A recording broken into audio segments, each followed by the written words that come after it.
What's up YouTube, Jeff back again from DopeTechDaily.com. Today I'm bringing you guys a 48-hour Q&A video for the LG V30. Now this is something that was popular back when I reviewed the Key 1, the BlackBerry Key 1 early this year. Basically I'm doing a Q&A compiled of all of the questions I've gotten and answering some of those from the comments because there's so much support for these videos. I really appreciate that. And when there are so many questions, I can do something like this. So as usual, the Google Keep documents below. If you guys want to check it out, I'll drop the link. Let's get started.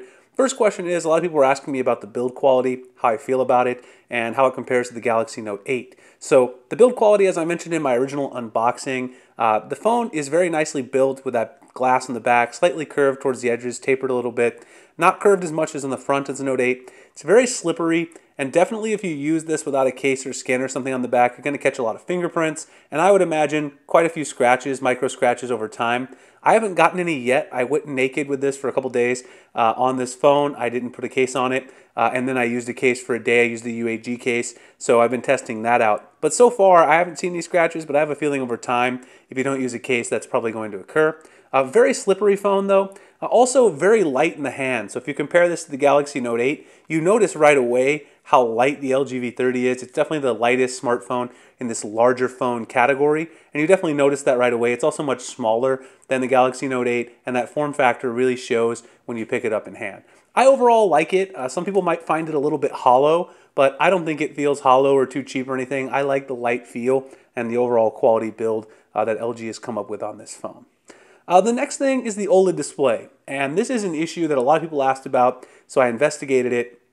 And yes, a lot of the issues that were present on the pre-production units are present here. When you turn the brightness down to very low and you look at a gray background on the LG V30, you will notice that there is some horizontal banding issues and blotchiness that you're going to see. So I'll actually show you guys. I posted this over on my Twitter, and I'll drop the full resolution image below, perhaps even show it up here in the video so you guys can see closely and download it. You can see that the backlighting is uneven. You've got some hot spots towards the top there. This is at very low brightness in a dark room. And you can see at the bottom, you've also got sort of uneven horizontal banding where the contrast isn't the same throughout this gray background. You can actually see a huge difference when you compare it against the Galaxy Note 8. Here's the Galaxy Note 8 on the left and the LG V30 on the right. You can see how the Note 8 is very, very, very evenly lit and also has no banding issues across the phone, whereas on the other hand, the LG V30 has this horizontal banding and hot spots near the top. So is this a huge issue for you? You know, it's not that noticeable in day-to-day use. Obviously, this is something I had to test, go into a dark room, turn the brightness down to say 10 to 15%. But if you do have a very vibrant background with the contrast in a dark room, if you have it on low brightness, you will notice this issue. So it's just something to be aware of. And it's obviously an issue where if you compare it to the Galaxy Note 8, the Note 8 doesn't have the issue. So it's something that shouldn't be there. I just wanted to let everybody know because I got that question a lot. The black's very deep on this phone. You can see in my wallpaper the difference between the wallpaper and if I turn it off, there's virtually no difference in that black right there. It's very deep black. And if you actually turn the screen off, it looks like the same color black. That should happen with an OLED display, and that's exactly what we see here. The brightness on the Galaxy Note 8 versus the LG V30, you will notice a brightness difference outdoors. Inside, both of them are very sufficient, and both of them are great for viewing outdoors as well. But if you crank up the brightness using the auto setting, so Samsung has a brightness boost outdoors, you can get like 1,000 nits of brightness on the Note 8. The LG V30 tops out around 600 to 625 nits, which is plenty of brightness, and it's actually brighter than, you know, any LCD display, so it's still better than the G6, but it's not quite as good as the Note 8. Not a huge problem though, because I can still see it great outdoors. The usable display size, a lot of people wanted to know about this versus the Note 8 and the iPhone 8 Plus or the iPhone 7 Plus. Obviously, the display size is larger on the Note 8, so you have a larger usable display. I went ahead and did the calculations for you guys. You can see right there, you've got 15.67 square inches of usable screen real estate on the Galaxy Note 8. You have 12.93 square inches on the iPhone 8 Plus, and you have 14.4 square inches on the LG V30. So you're getting a little bit more screen real estate on the V30 than you are on the iPhone 8 Plus, and you're getting slightly less than you would get on the Galaxy Note 8. In my opinion, because of the huge tall display on the Note 8 and the very manageable form factor of the V30, I'll gladly take the trade-off in usable screen area, but that's just me. You guys have the numbers now. You can decide which is more important to you. The next question is, do you get the black bars when you're watching YouTube videos? This was a question a lot of people asked me about, and unfortunately the answer is yes. So if you take one of my videos, like the video I posted the other day, you can see right here, when you watch it in landscape, you do get those black bars on the side. So they're very small, and because of the black bezels, I don't really notice it too much. But there is no way to zoom in automatically like you would do on the Galaxy Note 8, the Galaxy S8, or the S8 Plus. You can't just hit a button that automatically zooms it in. A lot of people were asking about that. That is a convenient feature to have on the Galaxy phones, but it's not present here. Battery life, always a big deal. I posted a ton of screenshots over on Twitter, if you guys were following me over there, over the weekend with my first charge cycle. And those screenshots you can go check out. But a bunch of them, basically the story is my first charge cycle, here it is, 5 hours and 16 minutes screen on time.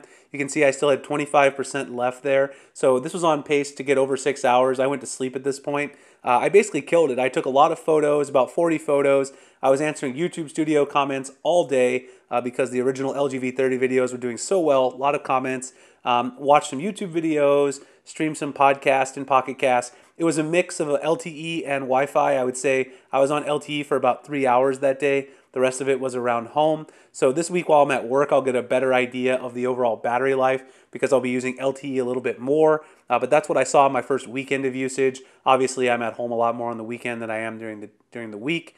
So I'll talk more about that later. One other thing I'll mention is the high contrast theme, which I mentioned in my top tips video, which I just was showing there in the YouTube app when I showed the screen.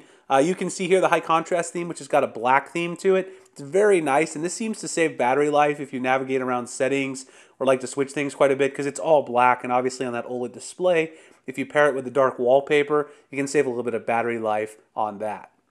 The next thing is the software UI smoothness and all the software sort of things people asked about. The UI smoothness is noticeably better than the LG G6. I haven't had any real hiccups when it comes to navigating around the UI, settings, anything like that. One thing I will say is I do think the LG V30 could benefit from 2 more gigs of RAM. Obviously, the Galaxy Note 8 has 6 gigs of RAM, and I really like that because it stops apps from reloading when you're multitasking. So the LG V30 does have a bit of a problem with reloading apps occasionally. If you have, say, 20 apps open, it's going to reload some apps as you skip around, which can be annoying if you're a power user. If they had thrown 2 other gigs of RAM in there, I think we wouldn't have seen that as much. But in terms of the stock launcher UI smoothness, no issues so far. That's to be expected 2 days in. Obviously, I'll have to update that in a month, 3 months, etc.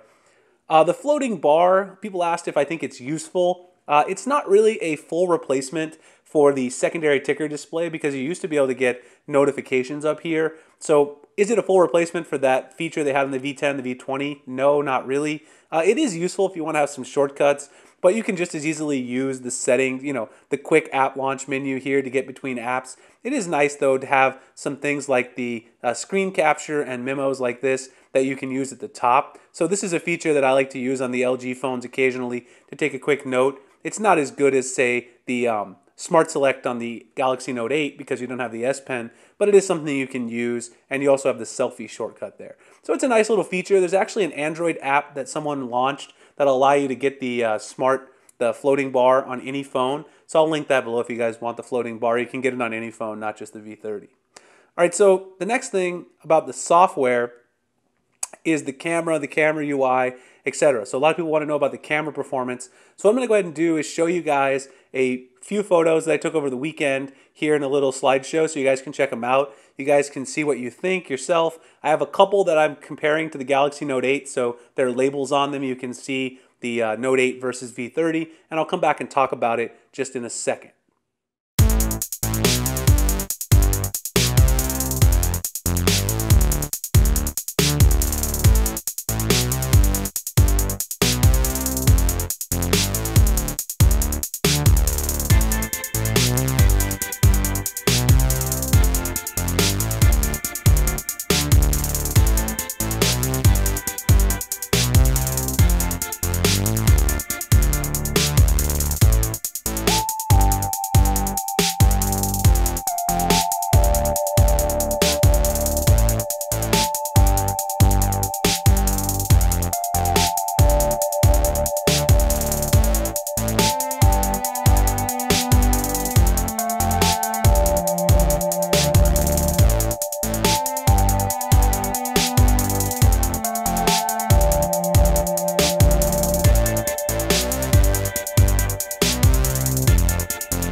Alright guys, so let's go ahead and talk about some of these photos that I showed you there in the slideshow.